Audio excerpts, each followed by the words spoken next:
lobectomy and additional testing, she had both a nephrectomy and a lobectomy. They also found a lesion in her brain where she was treated with gamma knife radiation. After doing some of her own research on the Smart Patients website and with KidneyCan, she made intelligent choices and has become a kidney cancer advocate and a source for other kidney cancer patients. Her story is a great story of resilience in the face of tremendous advocacy and adversity. Just so you know, in the comments to the broadcast, everything that I've mentioned to you in the introduction, the types of surgery that Meryl had, the broadcast that she's done, the YouTube videos that she's done, they're all in the comments. So if you want to learn more about our friend tonight, all that information is there. So please give a warm welcome to our friend, Meryl Uranga. Meryl, how are you?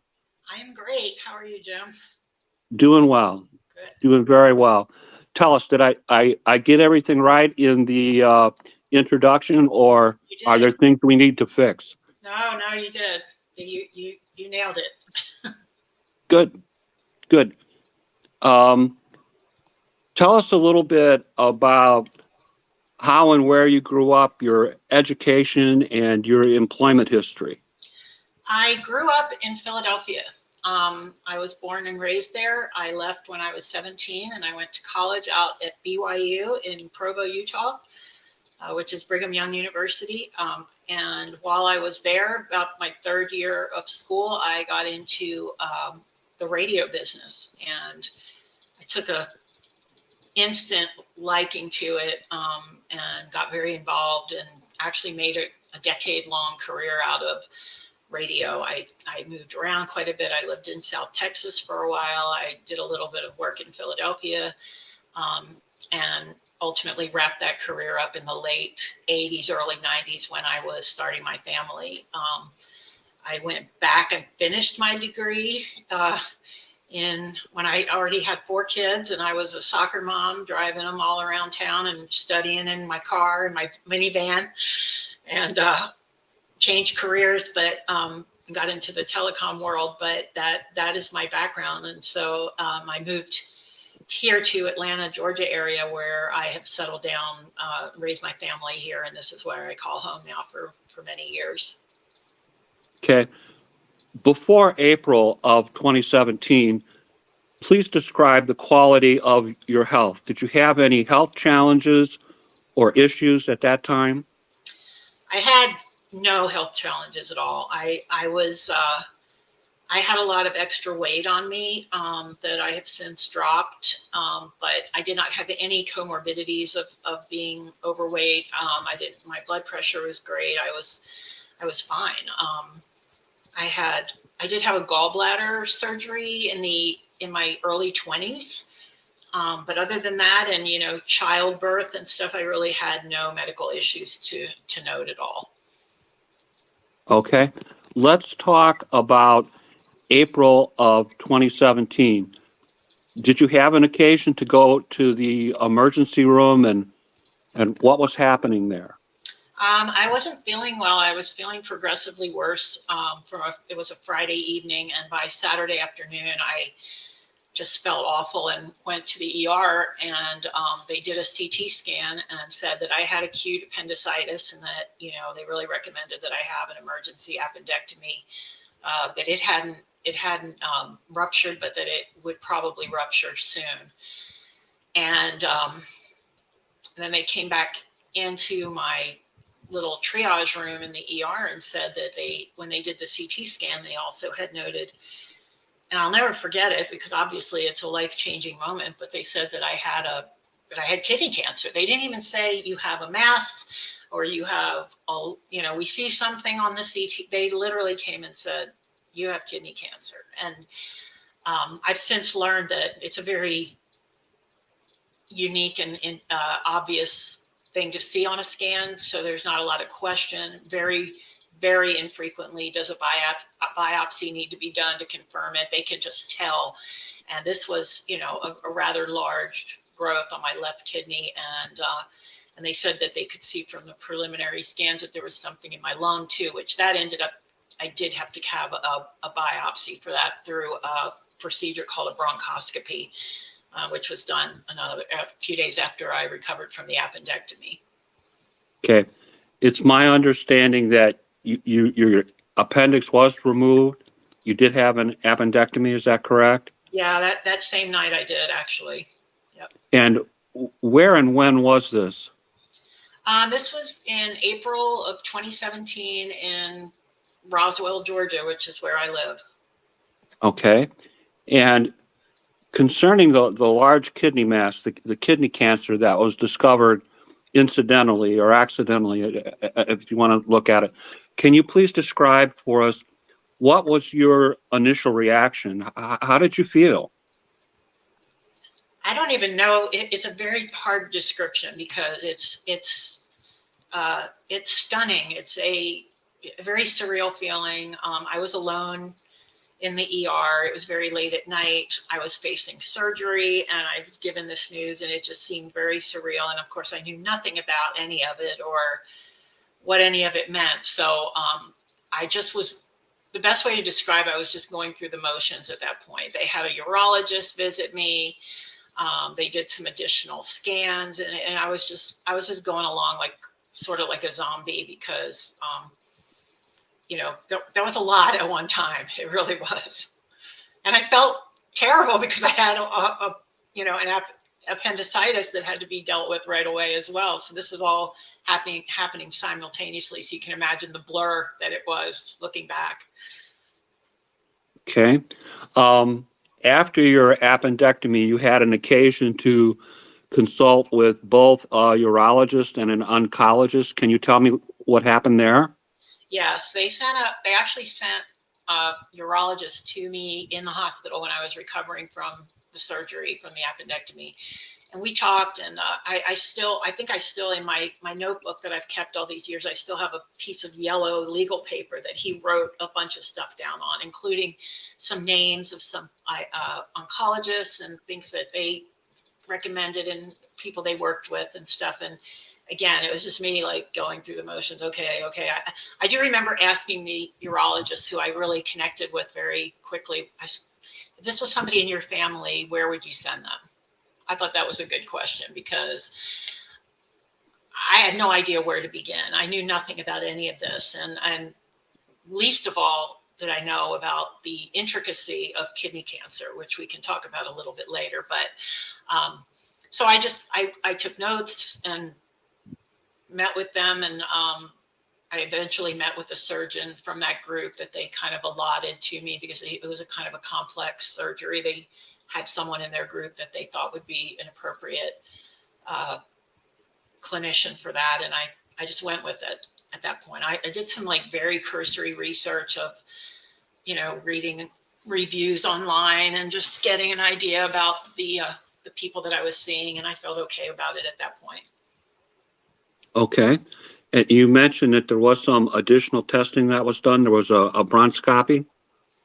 Bronchoscopy. Yeah, that was when I went to see the oncologist when I got out of the hospital almost immediately, and he suggested it because he said, with the lungs, you never know what it is. Sometimes we have scar tissue. Sometimes it could be a primary cancer. They just had to know exactly what it was. And the only way they could do that was biopsy. So I had that done relatively quickly. It's not a difficult procedure. And it was confirmed to be RCC, renal cell carcinoma, which is kidney cancer. Okay. Talk to us a little bit. It's my understanding that after your visits with these two physicians that you had a couple of procedures. Can you discuss the nephrectomy and the lobectomy with us? Yeah, just as a timeline, third week of April, appendectomy, second week of May or first week of May, bronchoscopy, which was the lung biopsy, mid-May, total open nephrectomy. I did not have it laparoscopically done. It was a large tumor. They had to do an open procedure and had my entire left kidney removed. That was a very difficult surgery, a difficult recovery, very painful. I don't have a lot to compare it to, but like compared to gallbladder back in the day or whatever, or even the appendectomy was like a breeze comparatively. And then, so that was mid-May. They gave me a couple of months to recover from that. And then mid-July, I had the upper lobe of my right lung removed, which is where the metastasis was. And that, I was very worried about that surgery. That surgery was very easy comparatively to the nephrectomy, which was brutal. Honestly, I don't know if it was me or the type of incision that I had or what, but it was a long and arduous recovery. Okay, let's talk about the nephrectomy for a minute so our audience understands. Did they remove one kidney or did they remove both kidneys? They removed one kidney. It was my left kidney. The decision was made to remove the entire thing based on the tumor size and the location. Very frequently with kidney cancer, a partial nephrectomy can be done and part of the kidney can be saved. But in my case, that didn't happen. But I do have one remaining native kidney that is healthy and functioning. Okay, so no dialysis, no kidney transplant to date. Is that correct? That's correct. I have had a procedure done on that. I don't know if I mentioned that in the information I sent you, but I had an ablation done because they found another tumor on my remaining kidney. It was very, very small and found it very early. So there was no need for nephrectomy. It was done, it was ablated and it went away. And there's still like a little bit of it there, but they monitor it very closely in my scans and everything, and it causes no issues at all. Okay. How frequently do you have scans? Do you visit with your doctor? How often do they check on the native kidney that you still have? I have scans about 3 or 4 times a year on most of my body parts. MRIs of the brain now are twice a year. Lab work is every month. So I'm watched pretty closely, which is nice. Okay. How long did it take you to recover from the nephrectomy? It was a long recovery, and it was I would say leading up to the lobectomy that I was still recovering, honestly, which was 2 months. But I was okay after, I'd say, probably the first 2 weeks, but it was a slow go. Okay. And after the nephrectomy, that's when you had the lobectomy. Is that correct? They removed Yes. one of your lung lobes? Yep. When and where was this done? This was done in Atlanta at Northside Hospital in July of 2017. I was only in for a couple days. I was, like I said, I pictured this being like a very serious surgery, but it didn't really feel like that at the end of the day. I mean, I did have a chest tube for a couple of days, but it was a pretty quick recovery from that one. I wasn't hospitalized for very long. There was not a lot of pain. It was, I would say, along the lines, maybe a little more than the appendectomy in terms of pain and recovery time. Okay. But before the lobectomy, you had a brain MRI. Is that my understanding? That's right. Can you tell us a little bit about what happened there? Yeah, they had actually done a CT scan initially in the hospital when I had the appendectomy and had the initial testing, and they did a CT scan of my head and didn't find anything. But the thoracic surgeon insisted on having an MRI. He said that it was really important. And I said, well, I had a CT scan and nothing was there and everything. Well, he turned out to be very smart because they did find a small tumor in my corpus callosum of my brain, which was, it was small. It was, they found it fairly early, and but it was not big enough to be seen on CT. But when they went back to that original CT, they were able to zoom in and do some slicing of the images, and they did actually see it, but it would never have been noted without the MRI. So very strong case for the fact that MRI is the imaging of choice for that kind of that part of the body. And so that was treated literally 1 week after the lobectomy, 1 week to the day, I went to have the radiation done. Okay, we're referring to the gamma knife radiation treatment. Yes. Can you tell us a little bit about that? Yeah, gamma knife is actually like a brand name. It's a very targeted radiation. It is just, it's not like a traditional radiation of other parts of the body, or other types of cancers that use radiation for treatment. It's just very targeted in the brain to that one spot, and it's almost like a non-thing. It's almost like getting a scan. It's just very simple, very quick. That one was a little more complicated because you had to wear like a head thing, and I looked like a space person, and it was kind of a little bit daunting just because it was so weird. But honestly, like, very simple procedure. Okay, let's talk a little bit about your care and treatment immediately after your nephrectomy and all of these other surgeries that were done. It's my understanding you had some infusions. Can you talk to us about that? That came later. So what was happening at the beginning is that I was being treated what's referred to as locally. They felt that they could treat everything that I had going on by removing my kidney, removing the lobe of my lung, and the gamma knife treatment, and then I would be cancer free. And I was. I saw a community oncologist that had been referred to me by the urologist, and about 6 months into this, once I was recovering from all the surgeries and everything, I started to kind of get my feet under me again. And I started doing some research and realizing that I really wasn't in the right place. And I doubted, once I learned all this, I really started to doubt the fact that I was not getting any treatment, or, the decisions that had been made, I wasn't really comfortable with. So I started seeking more information.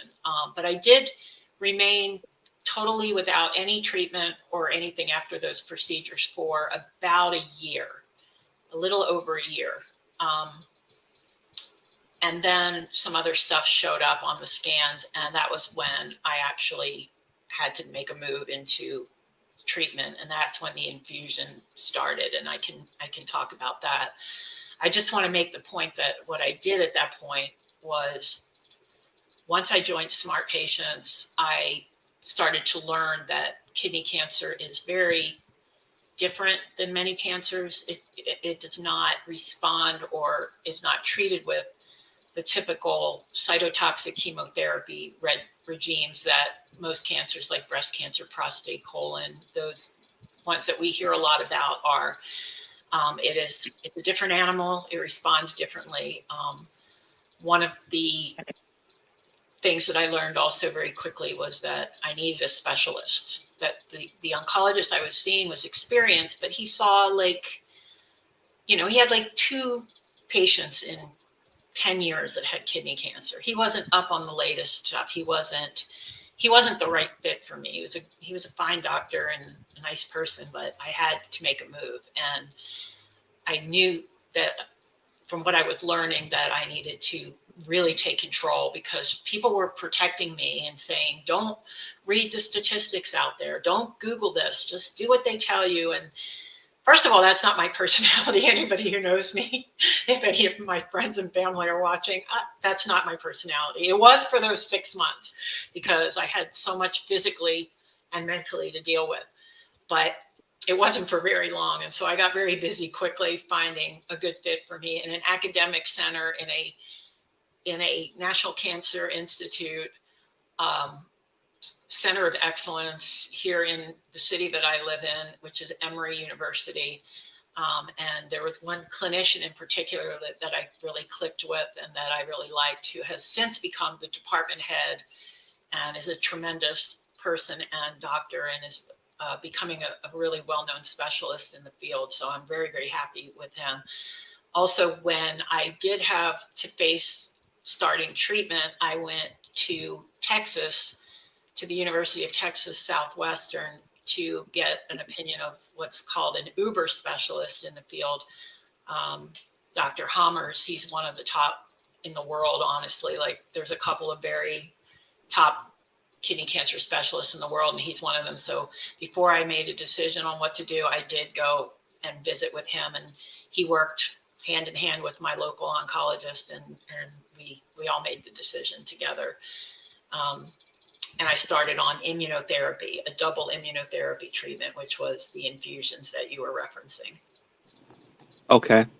I want to drill down for a moment on your beginning of your kidney cancer experiences and talk about the initial shock and your mental state when you found out that you had kidney cancer and you were going through all of this motions for treatment. Can you talk to us a little bit about that? Oh, it was devastating. I was relatively young. I was in my mid-50s. I had never been unhealthy. It was very jarring and distressing because I had really good genes in my family. Both my parents lived into their mid-90s, and I never smoked. I was never, I didn't have any kind of wild lifestyle or anything, that I didn't have any reason to think this would happen to me at this point in my life. And it was very disturbing, very distressing. I was just finishing up raising my kids. I went into a very, very bad depression, anxiety mode for quite a while. And I sought help, but honestly, the thing that helped me the very most was getting the right care, getting the right team, and getting knowledge and empowerment for my own care. That's when I started to wake up, and that's when the fog lifted and the pity party lifted. I did have a pity party for a while. I think I was entitled to it, but I didn't let it last very long. It isn't worth it. I wanted, but you get told there's no cure for this. This is terminal, stage 4. Those are very scary things to hear until you learn that it can be a little bit less scary than it sounds. And, we can talk about that if you want later, but that's where I was at that point. Okay. I want to drill down a little bit. You mentioned that you had gotten your feet back under you and you were doing a little research after you went through all these procedures. Talk to us about the positive changes that you made as a result of the research, and what kind of research you did. You mentioned a couple of websites. Yes, Smart Patients really kicked it all off for me, because it was there. Smart Patients is a website that has individual support groups for all kinds of diseases, all kinds of cancers.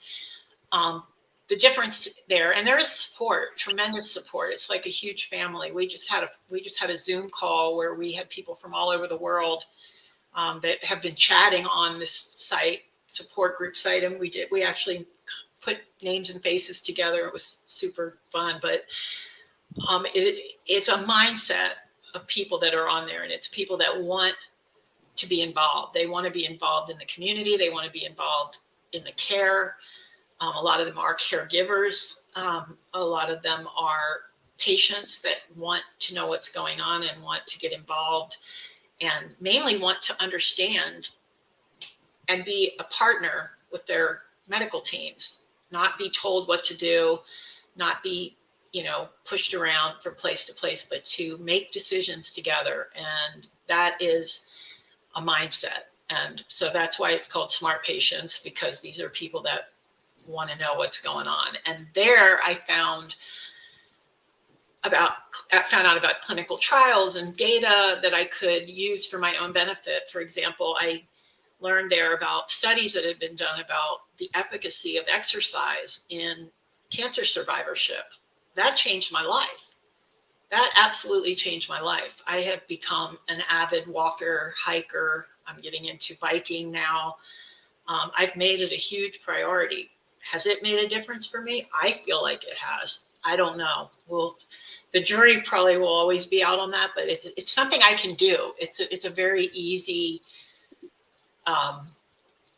thing that I have control over. And I that changed me. I would have never learned that had I not been there. And it also introduced me to Kidney Can. And Kidney Can is just a tremendous organization. It's a grassroots movement that was put together by patients that had the business acumen and the knowledge and the connections to start advocating for funding for kidney cancer. Kidney cancer is a very unpopular cancer. It's considered a rare cancer.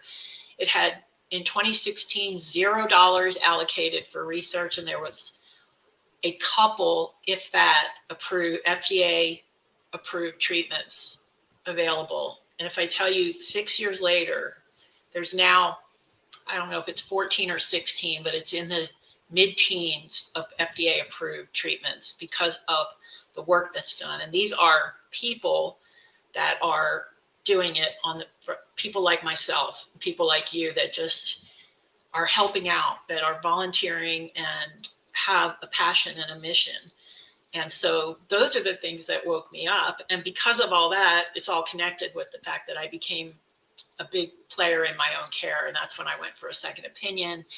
And I just felt like I'm going to do everything I can. And I don't want to sit back and feel sorry for myself and ask why me and lament about things that I'll miss in my life, because I'm not planning to miss them anymore. I'm planning to be here and keep making things happen as long as I can. Okay. Just so our audience knows, all of the surgery types that we've talked about tonight, all of the websites, the Smart Patients website, the Kidney Can website, those are all in the comments to this broadcast. So if you have additional questions or issues you want to look up, your Uncle Jim is trying to save you a little time. So you can just go to the comments, click right on it. It'll take you right to that information.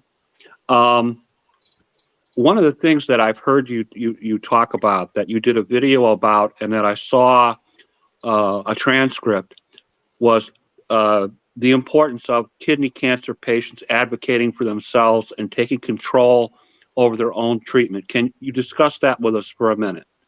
Yeah, that's what I was alluding to previously, is just making sure that you know what's going on, that you are not dependent on other people's opinions or knowledge, that you can make decisions with them. There's going to be a lot of decisions that you have to make. Some of them will be very simple. Some of them will be very complex. Some of them will be life altering, such as the immunotherapy that I did. That was a huge decision because the risks are so high, but the rewards can also be very, very high. And so I wanted to make sure that I could live with whatever happened with that. And in order to do that, I had to know everything about it and seek more than one opinion on it as well. It is empowering. It is uplifting. It is encouraging. It creates optimism, because you don't feel like a victim when you take control, when you advocate for yourself, when you know what's going on. And I think that's the whole thing. It's that, I mentioned the pity party thing. It's where you just feel like you're a victim. What can you do? Just go along with what people are saying. But no, there's a lot you can do. And the work behind the scenes is tremendous, and it makes a difference. I can tell you, I've seen it happen over the years, and it's impressive, really is. You mentioned to us that you had some decisions to make early on, and one of the decisions that you've discussed, I want to drill down on a little bit. Tell us about why you made the change from a community hospital as opposed to treating with an academic center with a specialist. And you mentioned that you had a specialist. Please tell us that gentleman's name or lady's name. My oncologist's name is Dr. Mehmet Bilen. He's the department head of the genitourinary department at Winship Cancer Center at Emory University. He is an up-and-coming young physician who is getting very well known in the community. He's actually going to be speaking at an international conference that we have next month in Philadelphia that's hosted annually by Kidney Can. It's exciting for me to see him as a speaker. The best way I can describe it is that the community oncologists are, generally speaking, they are not specialists. They see a lot of cancer. They see, they know how to treat the very, I hate using this word, but like popular cancers that have very well-known regimens of treatment, be it chemotherapy or radiation or surgery. And they have a lot of experience, and there's absolutely nothing wrong with seeing that. But in terms of kidney cancer, and I know that our audience today are people that are in the kidney disease community, kidney cancer is very unique. It doesn't, there's no chemotherapy used. In a couple of the subtypes, occasionally, not the clear cell, which is the generally most common form of kidney cancer. There are sometimes chemotherapy used, but very rarely. We are treated with targeted therapy and immunotherapy, depending on what you respond to. And so it's critically important that the specialist is engaged, because they see so many cases. They have so much experience. They keep up with the literature and the data and the conferences and the clinical trials. They spearhead the clinical trials.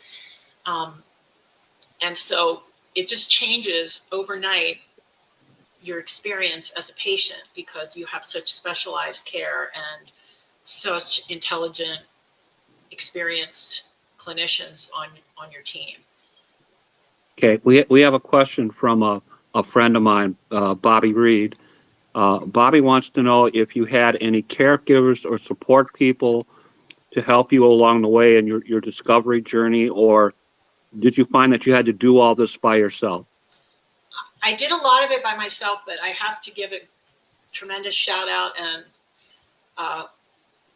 mention to my children, who at the time were busy living their lives, growing up and stuff. But my son, my oldest son, took a lot of time. He's a very busy man. He's busier now than he was then, but he traveled all the time. He's a professional soccer referee, and he also has a full-time career. And he was there for me every step of the way, took me to all my appointments, surgeries. This is all at the very beginning. And then my daughter stayed with me for a while and helped me physically. Like, she prepared meals, and then she'd run out to go to work. And they were just tremendously supportive. But I did live alone, me and my cat. And so I needed that help at that time. Once I started recovering and I was physically okay, I basically did stuff by myself. But my family, including my other two sons, have always been very supportive and by my side the whole entire time. And okay. I also have a very good friend circle too, and they were with me all the way. And your children's names, please? Nick and his wife Olivia are the oldest, and they just had a baby. We might talk about that. And my daughter Rebecca and her husband Michael, and they weren't married at the time. And then I have my middle son is Christopher, and his girlfriend Myra, and then Benjamin is the youngest, just graduated from college, doing great. And he has a girlfriend as well, Rocio, and I just have an amazing family, amazing kids. Can you talk about why it's meaningful that you're able to experience these things with your children post-diagnosis? Oh, yeah. I mean, without any doubt whatsoever, that was my biggest concern when I got diagnosed, is the terror and the fear of not being able to see my kids get married, have children. I went through all the hard years of raising them, and now I wanted the rewards of being a grandparent and, just seeing the fruit of my labor. And I just felt so cheated and so angry for a while when I was in that pity party mode that I wouldn't have that, because, why me? And my mindset now is so different. It's like unbelievably different because number one, I have seen that happen. Two of my children have been married in the last 5 years, and now I have a grandson who was just born a couple of weeks ago, another one coming in a few more weeks. And I'm planning on being here a long time. I look at this now as a chronic disease, much like a diabetes. It can be managed. Yes, it can be fatal. It can cause a lot of problems, but it can be managed. And I've learned that. And guess what? The longer that we kick that can down the road and more treatments become available, more and more research dollars are funded, it's going to happen because it's been such an exponential growth in the last 5.5 years. It's just 6 years dramatic from 0 to 60 million a year in grants for research and all the new approved treatments. So I have nothing but optimism now, but I'm not sitting back and waiting for it to happen. I'm trying to be part of it. Okay. We have a question from our good friend, Lisa Baxter. She wants to know if you've written a book and do you speak out in your community or do you do other shows or broadcasts? I know the answer, but our audience doesn't. So yeah, I have not written a book. I would like to do that. It's an actually interesting idea to me. I do speak out. I do work with Kidney Can, and I have had opportunities through Kidney Can. I think mainly due to my broadcasting background, possibly gotten some requests for appearances. I've been in, worked with some pharmaceutical companies and their meetings for their companies, motivational type stuff, and Cure magazine. I've worked with them on several projects. I've got a 4 video series coming out with them. And so this is part of my mission of making things happen, is that getting the story out and getting the optimism out. And but tying it, the most important point I want to make tonight is tying the fact that my optimism and my good health today as I sit here is not because it's not happenstance. It's because I made it happen, and I'm working with people that are making things happen. I made it happen in terms of giving my time, giving my energy, whatever I have to give, I will give it for myself and others so that we can continue to see this. And Kidney Can's motto and tagline is accelerating cures. And I can't think of a more important mission in my life than that. And that's why I give them my time. okay. You mentioned clinical trials earlier in the broadcast. Can you please talk to us about the importance of learning about clinical trials and how it helps people that suffer from kidney cancer? Clinical trials are the future. Clinical trials are the reason that we get new approved, FDA approved treatments. Clinical trials are everything because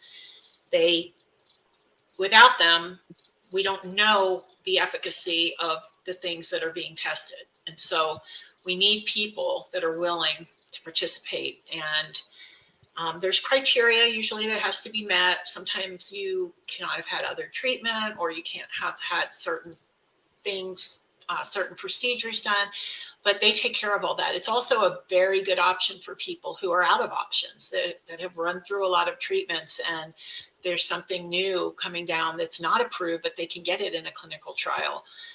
It's also been very beneficial for people financially, because when you're in a clinical trial, the out-of-pocket expenses aren't there.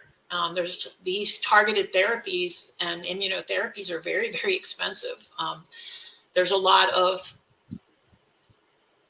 systems in place to help people like myself, for example. I think my co-payment on my oral targeted therapy is about $1,500 a month.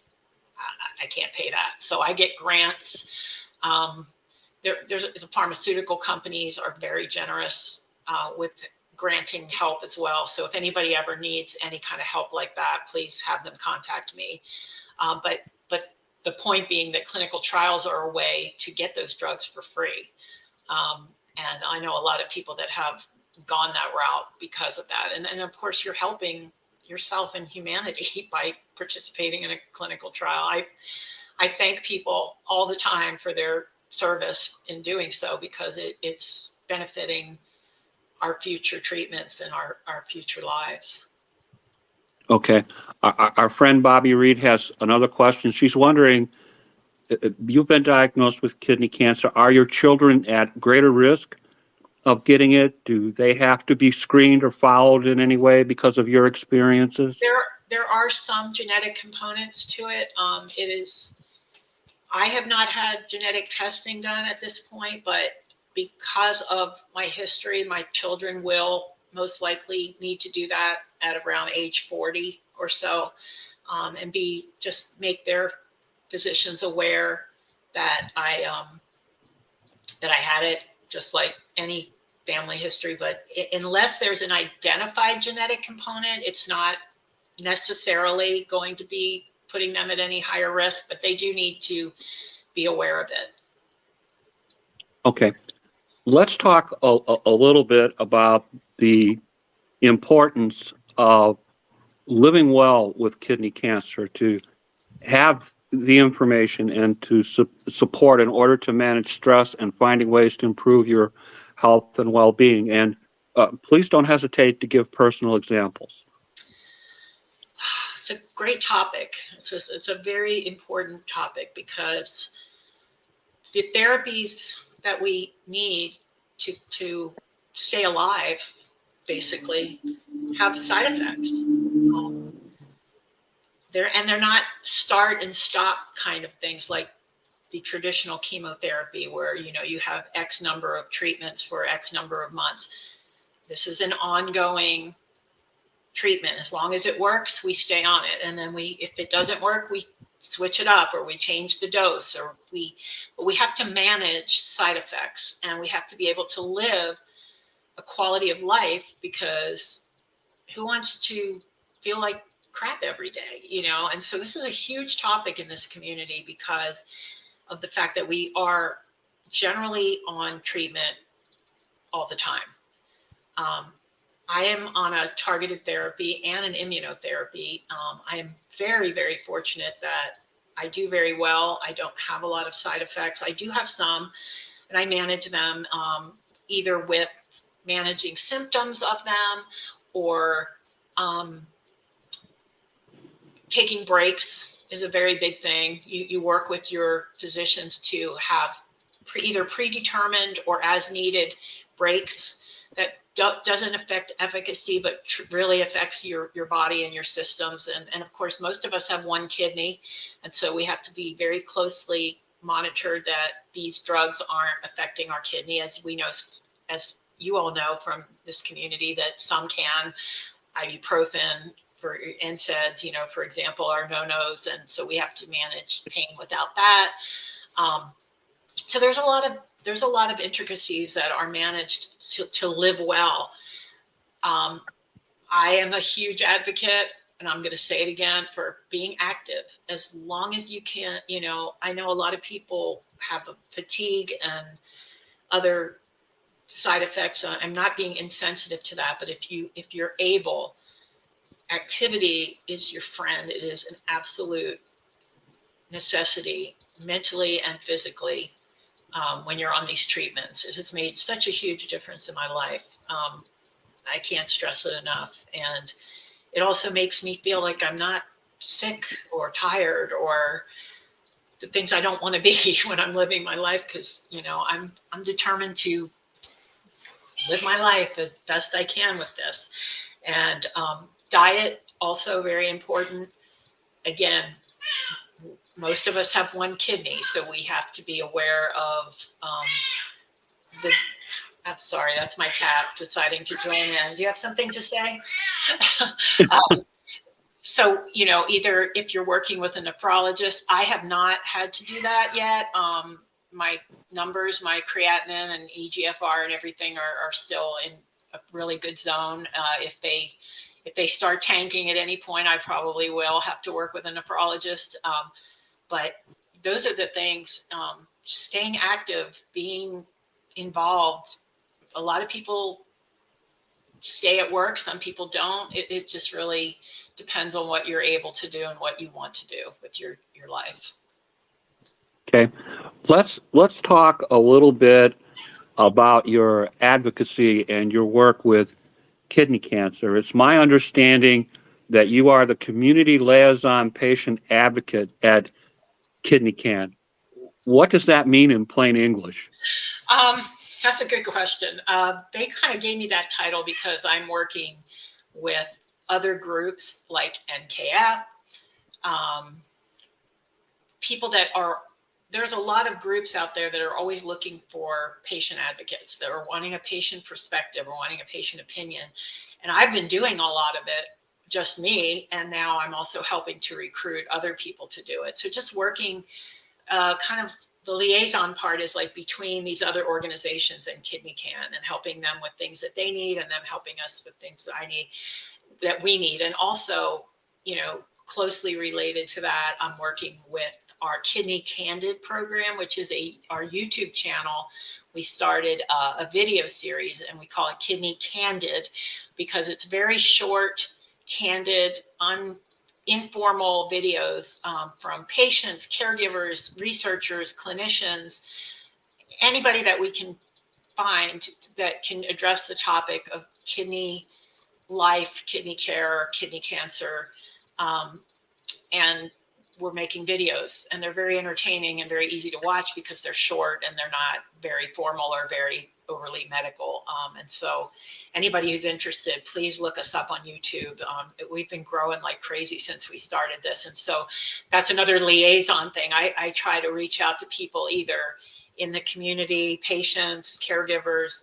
I'm reaching out to people that I meet in hospitals and different places to see if they'll do a video for us. Usually a topic that is near and dear to their heart, something that they specialize in, or I'm actually about to do one. I think next week I'm going to do one myself about my new grandbaby because it's a beautiful hope message. And I know when I was first diagnosed, when I was looking for information, I would be very happy to hear my story, and I would love to share that for somebody who may be looking for that same information. So I'm going to do it as well. I'm going to do one as well. Terrific, terrific. Talk to us a little bit about your responsibilities as the lead advocate for, is it the south part of the country, the southwest part of the country? Southeast. And Southeast, okay. And the kinds of things that Kidney Can has been advocating for as recently as this summer, while all of our members of Congress were on recess. So yes, we were trying to catch them. So that's right. Talk to us a little bit about that. Yeah, this is where the magic happens. This is the room where it happens, as they say in Hamilton, my favorite musical ever. We have generally twice a year, sometimes we throw in an extra one, events where, and we used to do it in person prior to COVID-19, but now we do them virtually for the most part. I think we're going to do a few next time in person, but we literally meet with the Capitol Hill aides and spokespeople for our representatives and senators to ask them to support the funding that is the Kidney Cancer Research Program is a line item within the CDMRP, which is the Congressionally Directed Medical Research Program. And that is where, and it's through the DoD, the Department of Defense, and it has been put there because there was a lot of data that has shown that there's a very high incidence of kidney cancer in the military. Not really sure why. Anecdotally, there have been, suggestions of chemical exposure, smoking rates, things like that. But that is where this funding lies. And so our job is that we have, I think last one in August, we had 127 advocates like you and me just getting on calls and speaking to our senators and representatives that we're constituents of and telling them that we need these dollars and sharing our personal stories.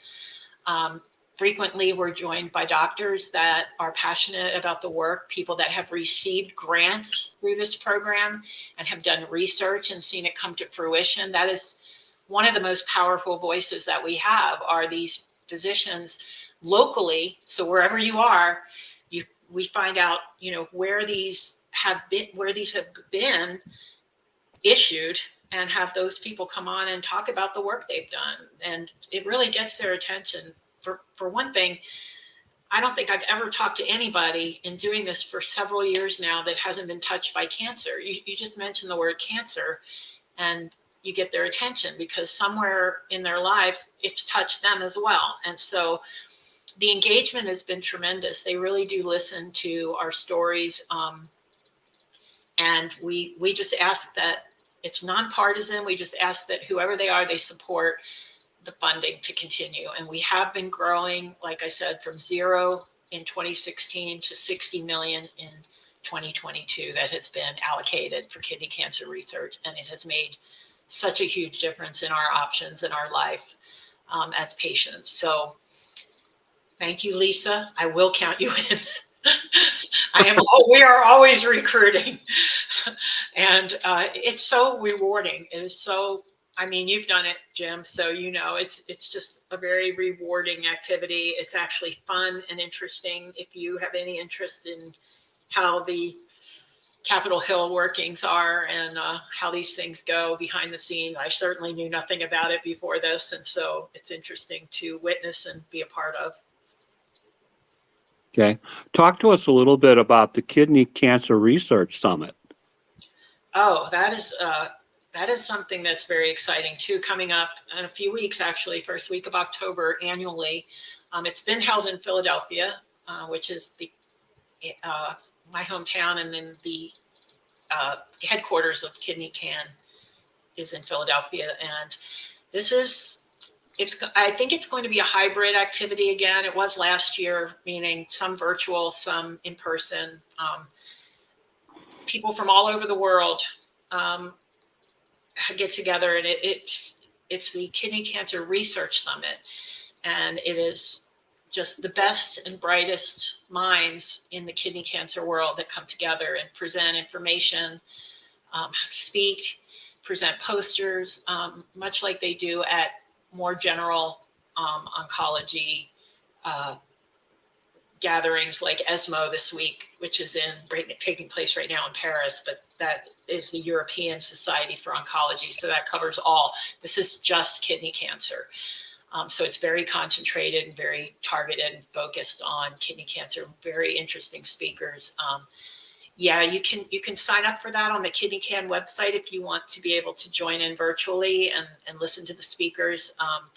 It's very valuable. I'm so happy to be a part of it. I worked there last year as kind of a reception person, as getting people registered as they came in. And I was like a fangirl because I was meeting all of these famous doctors that I read all of their data and read all of their papers and know about. I follow them on Twitter, and it was awesome meeting everyone in person. And again, being able to give my time to something so worthy.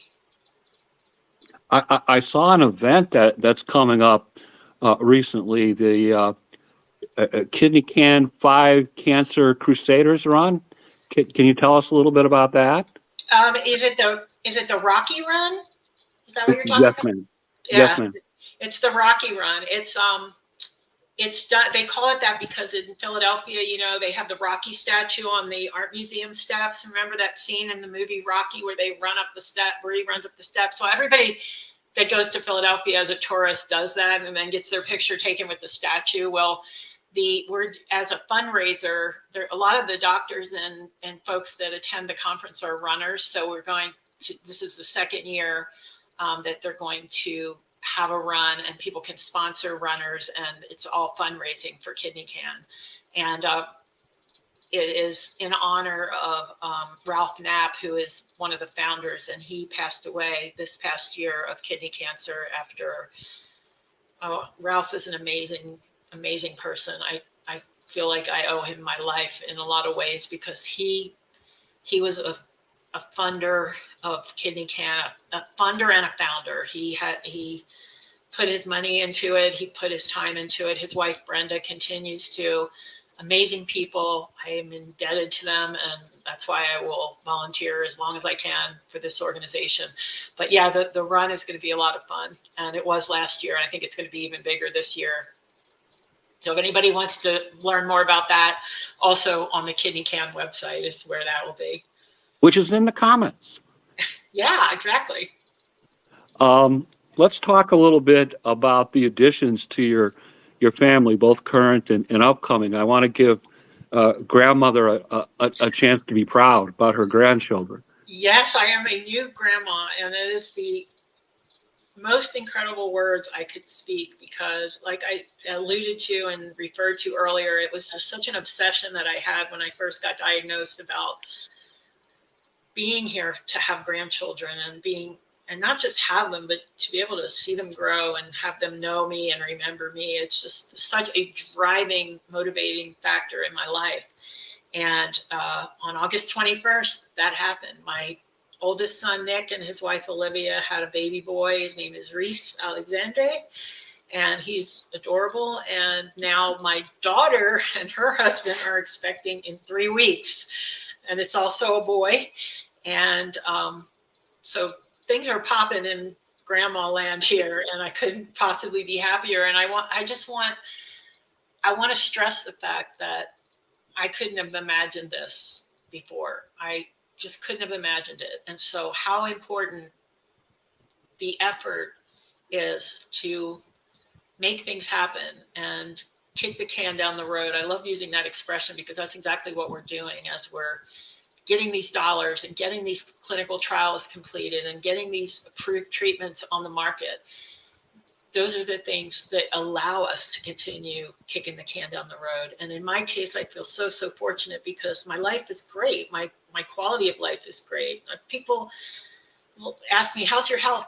Well, except for stage 4 cancer, I'm fantastic. I've never been healthier, honestly. Like, I'm in very good shape, endurance wise, and stuff that I couldn't have said a few years ago.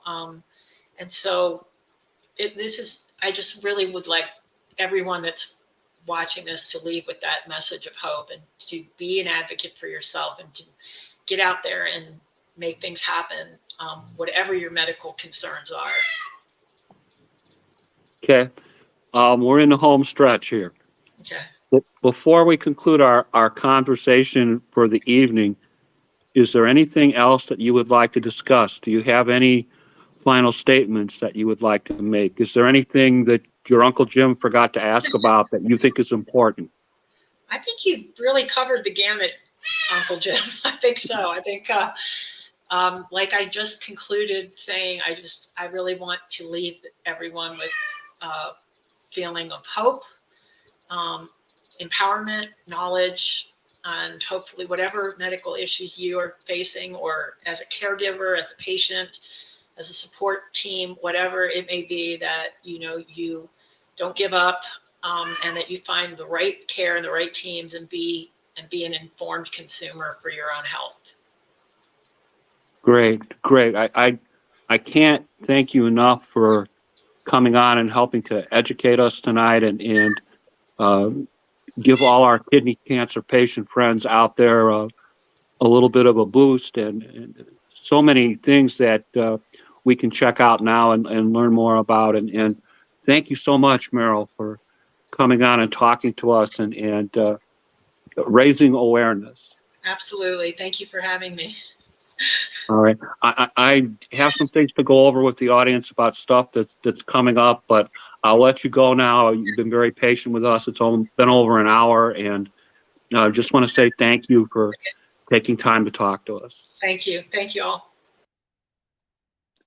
All right. Heck of a broadcast. Let's talk a little bit about what's going on in the future. On the 16th of September, Shane Moore and Michelle Resendez are coming on with us. Shane is a kidney transplant patient. He knows a little bit about early rejection. Michelle works for a company that makes a product called OmniGraph, which deals with detecting early rejection in kidney transplant patients. I thought you might find that interesting. On the 23rd of September, former Pittsburgh Steeler and Washington Redskin, Willie Blackwell, is going to come on with us. He's just been transplanted. Lots of things to discuss with Willie. He's an interesting guy, a man of faith. So Looking forward to that conversation. The 30th of September, Kelsey Reed is coming on with us. She's a medical nutritionist. Her specialty are patients with chronic kidney disease. We're going to talk a little bit about medical nutrition and therapy as our continuing series. As you know, we've talked about this before. But Kelsey, she was on a broadcast that I saw, and people were throwing questions at her left and right, and she was handling them like they were nothing. So very knowledgeable person, and I'm looking forward to that conversation. Dr. Sheenan Moore, MOA, is coming on with us. She's going to talk about transplants in children, continuing series again for us. You know, we're big advocates here for pediatric kidney patients, and we want to make sure that we get all our peds patients and their caretakers interested in taking care of. Dr. Christian Hanna is coming on the 14th of October. He's a pediatrician from the Mayo Clinic. We're going to talk about PKD issues in children. Our good friend of the show on October 21st, Risa Simon, is going to come on with us. We're going to talk about her new app for kidney patients, trace all kinds of things, your labs, your diet, you name it, just to make sure you're always in the best shape and that you know you're aware of what's going on with your body. On the 28th of October, we're going to be talking with Lainey Escobar. She's a PKD champions advocate. We're going to be talking about the PKD champions, the things that we advocate for, and you know why it's important to join us. And it should be an extra special show because you know your Uncle Jim has PKD, so we're looking forward to that. I want to wish everybody well. You have a very, very good evening. Thank you so much for watching. Take care, and I'll see you next week.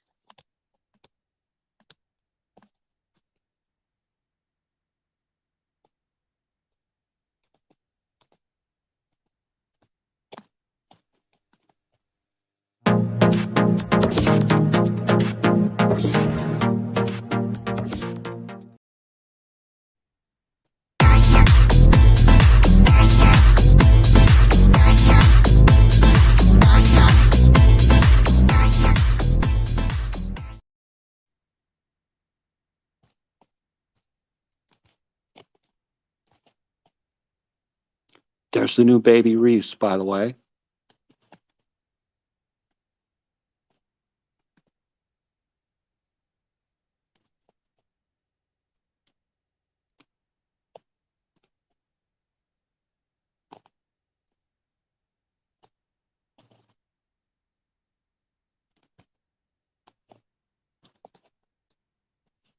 Have a good night, everybody.